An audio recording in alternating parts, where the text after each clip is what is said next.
Hello and welcome to the latest episode of the Northern Business Leaders, brought to you by professional services firm Deloitte. And today we're at Tees Components, a heavy engineering company in the northeast, with its managing director, Sharon Lane. Sharon is an award-winning business leader and is today's Teesside Business Executive of the Year. She has a fascinating story to tell of how she went from apprentice to MD. Sharon, welcome to Northern Business Leaders. Thank you. If we could start with how you pursued your career in engineering. Yeah, so when I was in my teens, I first went to university and started on a full-time degree in maths and management science, and I got halfway through that and decided it wasn't for me, and I dropped out and said that I wanted to go into the family business. So I'd grown up with my parents running this engineering company, and I decided that's what I wanted to do. And my parents were very clear that if I wanted to do that, I had to start with an apprenticeship and learn right from the beginning. So I went to TTE, which is a training company in South Bank, Middlesbrough, and started a mechanical engineering apprenticeship. So that was in the 90s, round about then. Yeah. You know, how was it being a girl in the 90s in an apprenticeship? Yeah, I was. So I was just one of just a handful of girls in the training centre. So you did get used to kind of always being the only one and getting, you felt a bit the odd one out and being, looked at, and you felt a bit. But I think that actually gives you lots of good skills that are very helpful for life generally. I do workshops now with some girls and young women and sort of general skills for work and different situations. And one of the things that I always do with them is what to do when you're the only one like you. Because I think actually that happens lots of times. It might be that you're younger than everybody else, which I often felt as well when I went into management, or because of your gender or for some other reason. So I think that it did me a lot of good, to be honest, to be in that situation. I think that it taught me a lot. And a brave move, quitting, starting an apprenticeship, but also you're entrepreneurial. So I understand that you have some other skills during that time, such as piano playing. How did those entrepreneurial skills fare throughout your whole career? Well, I think that's probably what happened was when I was at university, because the lectures were all at different times on different days, there was no regular routine, and I just had a really strong work ethic and I just wanted to be getting on and making money. So I picked up part-time jobs, so I taught piano and keyboard, and I did various other things, and in the end that just took over my lectures, to be honest. But once I got into work and I was kept busy, I haven't really looked back, and I think it just goes to show that full-time education isn't really for everyone. I got my degree in the end, my engineering degree, and then my MBA, but I did them part-time and through distance learning, so still gained the qualifications, but it was more about, being entrepreneurial, working in a business and feeling like you were making that progress. Sharon, you're a successful MD of a business here. If I was a young girl just starting out, what would you say to me? I would say find something that you really enjoy and stick with it. If you're going into business, in my experience, just don't try to do everything yourself. So there'll be something that you are absolutely the expert on and you are really good at. The stuff that you don't know so much about, get help, partner with people, network with people, and make contacts. And I think that's the same for anybody now going into business. I think it's just so important. And this is a family business. Your dad is very active in the business, I understand. Yeah. So how does that feel then, having a father who was heavily involved, he's now the chairman? Yeah. How does that feel for you now? Do you feel like you're slightly under more scrutiny, or is that a great benefit? I think it's a real benefit. I mean, Dad and I have worked together now running this business for 15 years. So we've settled into a really good working relationship. I think that family businesses are quite unique in how, just the dynamics and how you work together. You've got different strengths and you've got different focus. I mean, for example, I think collaboration and partnership and networking is incredibly important in today's landscape. It's something that works very well on Teesside. It's probably not something that Dad would have done and really wanted to invest a lot of time in. Part of that is just the way that times have changed. But I love working with him. I really appreciate his guidance. He'd come from nothing himself. He worked his way up from being an apprentice himself. And he's just kept me on the right track all the way. It's fantastic. So apprentice to apprentice. So tell us about Tees Components. You have a fantastic business, but what differentiates you? So Tees Components specialises in very large precision CNC machining.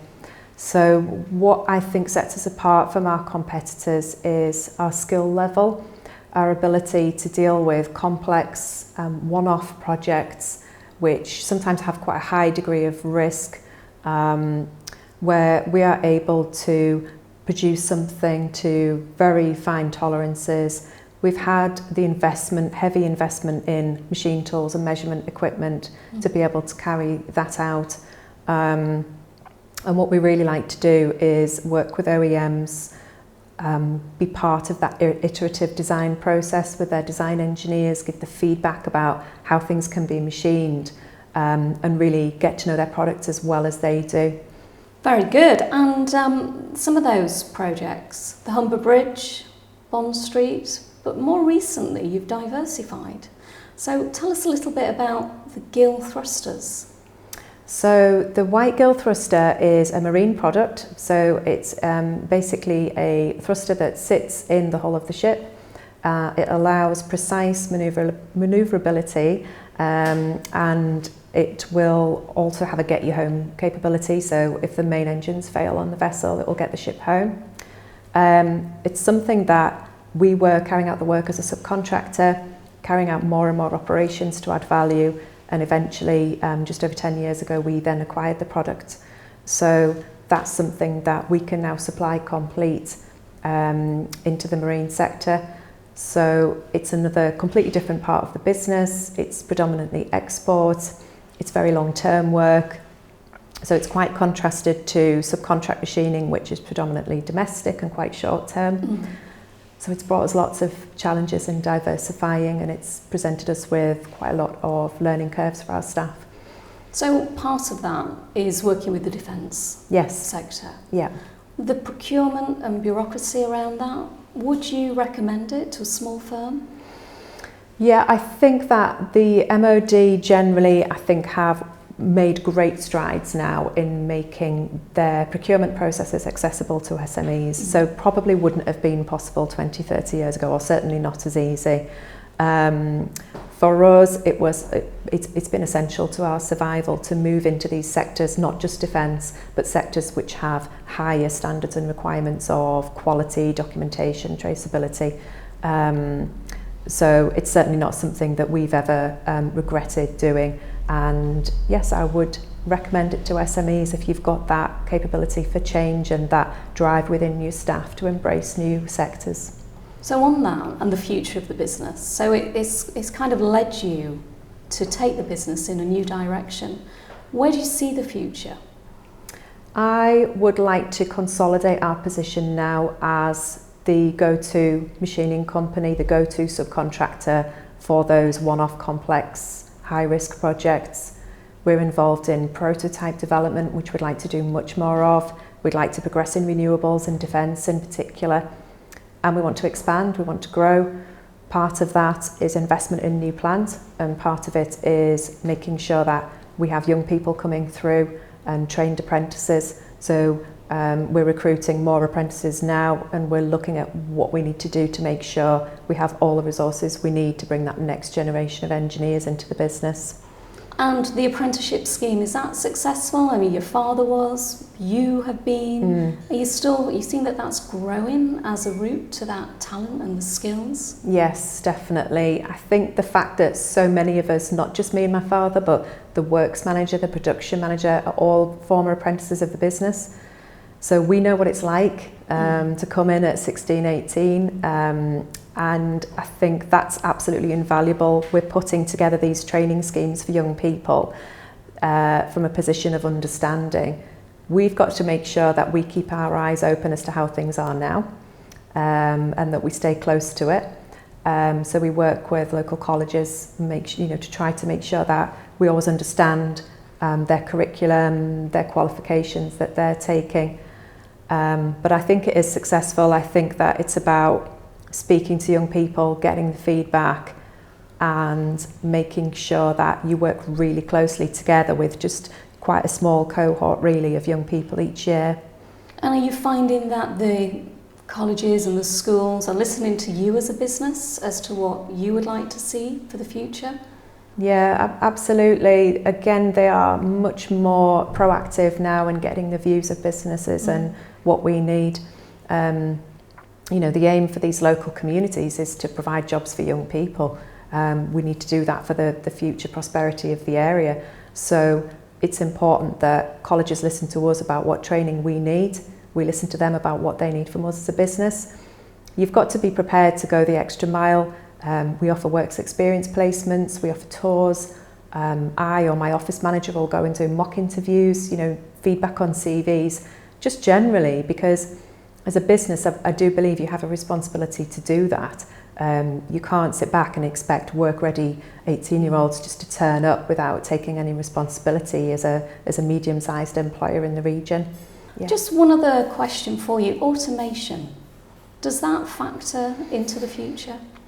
Yeah, I mean, some of the processes that we carry out, we have been able to automate and we will continue to do that. I think the nature of what we do and the high skill level means that it's not very easy for us to, with any level of investment, you know, automate processes and not have that level of input from engineers.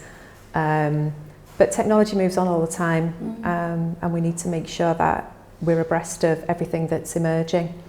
Your business sounds fantastic. Do you mind showing us around? No, I'd be delighted.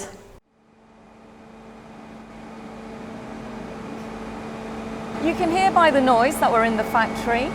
Sharon, what do we have here?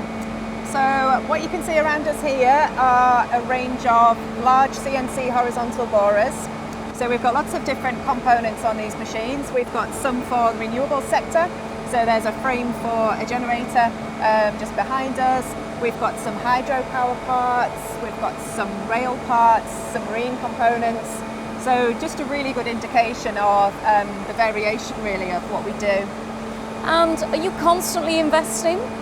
Yeah, and there's significant costs to any of the equipment in here. So we've just walked past an integrated rotary CNC table, which was £250,000. We've got a large CNC floor borer here, which was a £2 million investment. So these are really quite high barriers to entry and for continued growth. How do you fund it? Well, we are very risk averse on our board and we like to always maintain very strong financial health. So we will tend to wait until we've generated enough in our cash balances to be able to invest and grow. So it's very much slow, steady growth. Thank you. Thank you for joining us for the Northern Business Leaders, brought to you by the professional services firm Deloitte. Watch out for our next episode. Thank you.